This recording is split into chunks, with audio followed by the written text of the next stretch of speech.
ഇറങ്ങി വാടേ. എടാ മകന, ഈ മോഷണം ഒരു കുറ്റാണോ? ആണെന്നാ തോന്നുന്നത്. കാരണം നമ്മളെ കയ്യിൽ നിന്ന് ആരും ഒരു വസ്തുവും വാങ്ങുന്നില്ലല്ലോ. ഓടക്കുടൽ ഊതി ആടുകളെ മേച്ചിടക്കേണ്ട ഈ രമണൻ കന്നുകാലികളെ മോട്ടിച്ചടക്കുന്നു. ഇങ്ങനെ പോയാൽ നമ്മുടെ കഞ്ഞിക്ക് മുട്ടോന്നല്ല മുട്ടേ. ഈ കുടിക്കുന്ന കള്ളിന് കൊടുക്കാൻ കാശില്ലെന്ന് അറിയോ നിനക്ക്? കാശുണ്ടേലും നമ്മൾ കുടിക്കും, കാശില്ലേലും നമ്മൾ കുടിക്കും. അതെ, കാശുള്ളതിനേക്കാൾ നല്ലതാണല്ലോ കാശില്ലാത്തതിനേക്കാൾ നല്ലത്. അപ്പൊ പിന്നെ കാശുള്ളതിനേക്കാൾ നല്ലതാണല്ലോ കാശില്ലാത്തത്. വലിയ വലിയ വരണം ഇങ്ങോട്ടിരിക്കാം. ഇരുത്തണ്ട വാടക കാശെടുക്ക. ഉണ്ണേട്ടാ, താങ്ക് യു. എന്തിനാ? അന്നൊരിക്കൽ ഗോവിന്ദങ്ങളുടെ കയ്യിൽ നിന്ന് ഞങ്ങളെ രണ്ടുപേരെ ഇടികൊള്ളാതെ രക്ഷപ്പെടുത്തില്ലേ, അതിന് താങ്ക്സ്.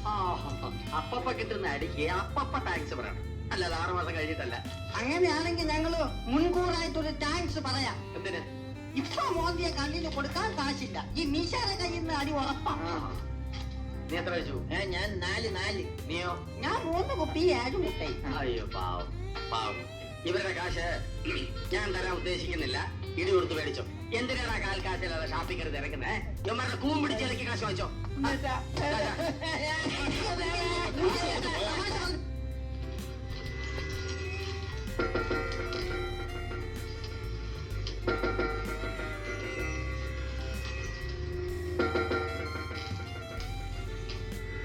എന്നാണ് ഉത്സവം കൊടിയേറേണ്ടതെന്ന് പ്രശ്നത്തിൽ തെളിയുന്നുണ്ടോ ജോത്സരെ?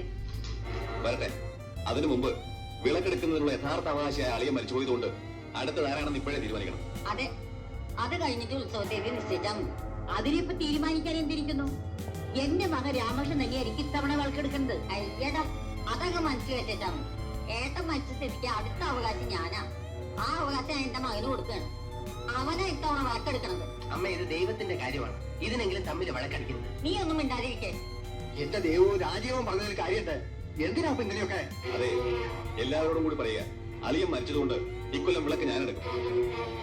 ഞാൻ എന്നാ വിളക്കെടുക്കേണ്ടത് പറഞ്ഞോ? ആ പൂജയൊന്നും മനസ്സിൽ വെച്ചോണ്ടാ മതി കരീതരുതായത്. ഇത് ഞങ്ങളുടെ തറവാട്ടുത്സവമാണ്. താനേ സംബന്ധക്കാരനാ, മനസ്സിലായോ? ഓ, മനസ്സിലായി. മക്കളെ കൊണ്ട് വിളക്കെടുപ്പിച്ച് 5 കൊല്ലം തറവാട്ടിക്കരയിൽ നിന്ന് ഭരിക്കാമെന്ന് വല്ല വിചാരം ഉണ്ടെങ്കിൽ ആ വെള്ളം ഒന്ന് വാങ്ങി വെച്ചാൽ മതി. വിളക്കെടുക്കുന്നതിന് ചൊല്ലി ഇവിടെ ആരും തമ്മിൽ തല്ലണ്ട. ആരാ വിളക്കെടുക്കേണ്ടത് പ്രസിദ്ധി തെളിയട്ടെ. അതെ, അതാണ് നല്ലത്. ഇനിയിപ്പോ വല്യേട്ടനാണ് വിളക്കെടുക്കേണ്ടതെന്ന് തെളിഞ്ഞാലും എനിക്ക് സന്തോഷമേ ഉള്ളൂ. ആദ്യം അത് പ്രശ്നം വെച്ചോളൂ ജോലിത്തിരി.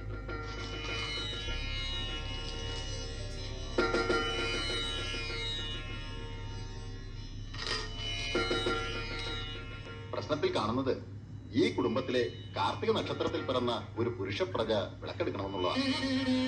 അതെ, എന്റെ മകൻ രാജീവനാ. ഈശ്വരാനുഗ്രഹം നോക്കണം വേണ്ടല്ലേ. ഇനി ഉത്സവത്തിന്റെ തീയതി കുറിച്ചാട്ടെ.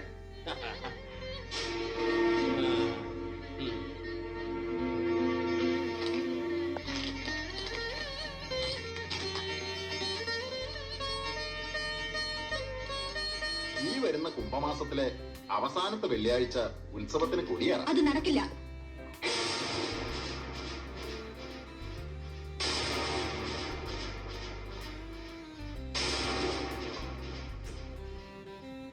ഞാൻ ജയലക്ഷ്മി, ഇവിടുത്തെ മരിച്ചുപോയ ശിവശങ്കര മേനോന്റെ ഏക മകൾ ജയലക്ഷ്മി മേനോൻ. ഇക്കൊല്ലത്തെ ഉത്സവത്തിന് വിളക്കെടുക്കേണ്ട യഥാർത്ഥ അവകാശി.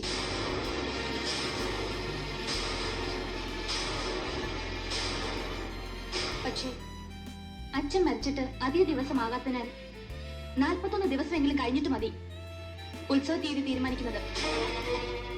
വഴിയെ പോയ ഏതെങ്കിലും അലവലാതിക്ക് വന്നു കയറി തിരങ്ങാനുള്ളതല്ല ആനമുറ്റം തറവാട്. ആനമുറ്റത്തുകാരെ എന്ന് ഉത്സവം നടത്തുന്നത് തീരുമാനിക്കാൻ നീ ആരടി? ഞാനല്ല തീരുമാനിച്ചത്. 41 ദിവസത്തേക്ക് ഉത്സവം നടത്തുന്നത് കോടതി തടഞ്ഞിരിക്കുക. കോട്ടോട്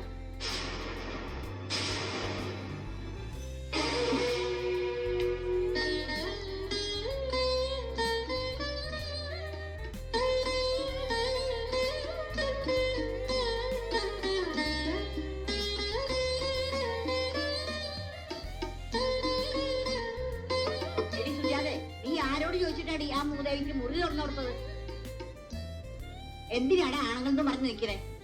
പോയി വിളിച്ചിറക്കി കൊണ്ടുപോകണേ അവളെ. അമ്മ എന്തോ വിചാരിച്ച ആണിനെ മുറ്റത്ത് ആൺകുട്ടികളില്ലാന്നോ? ഞാൻ വിളിച്ചു എന്നാ ചെല്ല്. വല്യമ്മ എന്തിനുള്ള പുറപ്പാടാ? അതൊന്നും നീ അറിയില്ല. എന്താ വല്യേട്ടാ? എന്താ എന്താ നിങ്ങൾക്ക് അറിയണ്ടേ? എന്ത് ധൈര്യത്തിലാണ് നീ ആ മുറിക്കകത്ത് കയറി താമസിക്കുന്നത്? മരിച്ചുപോയ എന്റെ അച്ഛന്റെ മുറിയെന്ന ഒറ്റ ധൈര്യത്തിൽ. ശിവശങ്കര പിന്നെ ഇങ്ങനെ ഒരു വളർത്തുന്ന ഞങ്ങൾക്ക് ആർക്കും അറിയില്ലല്ലോ. ശിവശങ്കര മേനോനെ തന്നെ നിങ്ങൾക്കാർക്കും അറിയില്ല. പിന്നെയല്ലേ അദ്ദേഹത്തിന്റെ മോളെ. അതേടി, നിന്നെയും അറിയില്ല, നിന്റെ തന്തയെ അറിയില്ല. അതുകൊണ്ട് ഇപ്പൊ തന്നെ ഇവിടെ ഇറങ്ങണം. അയ്യോ, ഇവിടെ സ്ഥിരതാമസത്തിന് വന്നതൊന്നുമല്ല ഞാൻ. എന്റെ അച്ഛന്റെ ഏറ്റവും വലിയ ആഗ്രഹമായിരുന്നു മരിക്കുന്നതിന് മുൻപ് ഈ തറവാട്ടിലെ ഉത്സവത്തിന് വിളക്കെടുക്കണമെന്ന്. ദൈവം അച്ഛൻ അതിനെ സമ്മതിച്ചില്ല. അച്ഛന്റെ ആഗ്രഹം എനിക്ക് നടത്തണം. അത് കഴിയുന്നത് വരെ എനിക്ക് ജീവനുണ്ടെങ്കിൽ ഞാനിവിടെ ഉണ്ടാകും. ഇത്തവണ ഉത്സവത്തിന് വിളക്കെടുക്കേണ്ടത് ഞാനാണെന്നാണ് പ്രശ്നത്തിൽ തെരഞ്ഞിരിക്കുന്നത്. ആ അവകാശം തട്ടിയെടുക്കാനാണ് നീ വന്നത്. പാരമ്പര്യമായി എനിക്ക് മാത്രം കിട്ടിയ അവകാശത്തിന് മുന്നിൽ നിങ്ങൾ പ്രശ്നം വെപ്പിച്ചെടുത്ത അധികാരം ഒന്നുമല്ല. എന്റെ മരിച്ചുപോയ അച്ഛൻ സാക്ഷിയായി ഞാൻ പറയുക, ഉത്സവം നടക്കുമെങ്കിൽ വിളക്കെടുക്കുന്നത് ഞാൻ മാത്രമായിരിക്കും. എങ്കിൽ അത് എന്നെ ഒന്ന് കാണണമല്ലോ. കാണാം.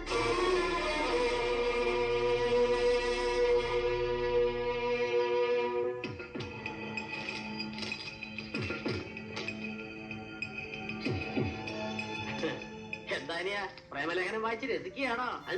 ഇത് നമുക്ക് രണ്ടുപേർക്കും കൂടിയുള്ള പ്രേമലേഖനമാണ്. രണ്ടുപേർക്കും കൂടി ഒരു ലേഖനം.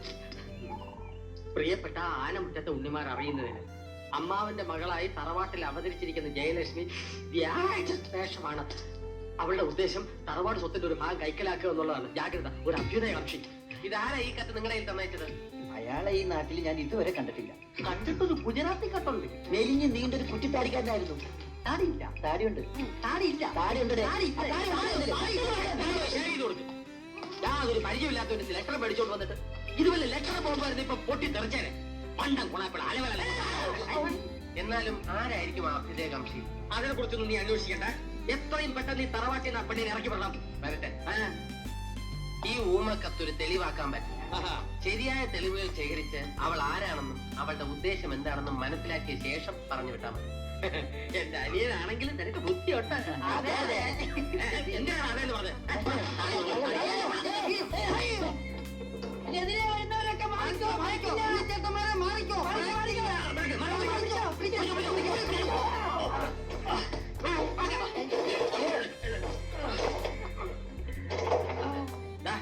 പറഞ്ഞ വിചാരി എന്തായി? സംഗതി ഒപ്പിച്ചു. എങ്ങനെ ഒപ്പിച്ചത്?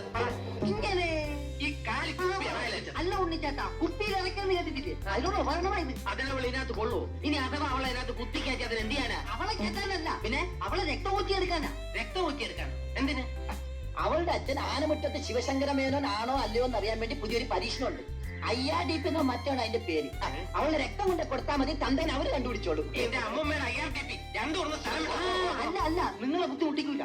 അവള് കിടന്ന് ഉറങ്ങുമ്പോ കയ്യോ കാലോ വെട്ടി കുറെ രക്തം ഞങ്ങൾ ഊറ്റിയെടുത്തോളാം. കയ്യും വെട്ടണ്ട, കാലും വെട്ടണ്ട. അവൾ ആരാണെന്ന് ഞങ്ങൾ കണ്ടുപിടിച്ചോളാം. ഇപ്പൊ സമാധാനായി. നമ്മൾ വിലക്കെട്ടത് വെറുതെ.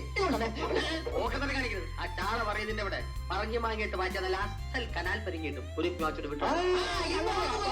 ബ്രേക്ക് കൂടെ നന്നായിക്കോ. ഞങ്ങൾ ചവിട്ടത്തില്ല. പിന്നെ ചുവന്നോണ്ട് പോവാടാ.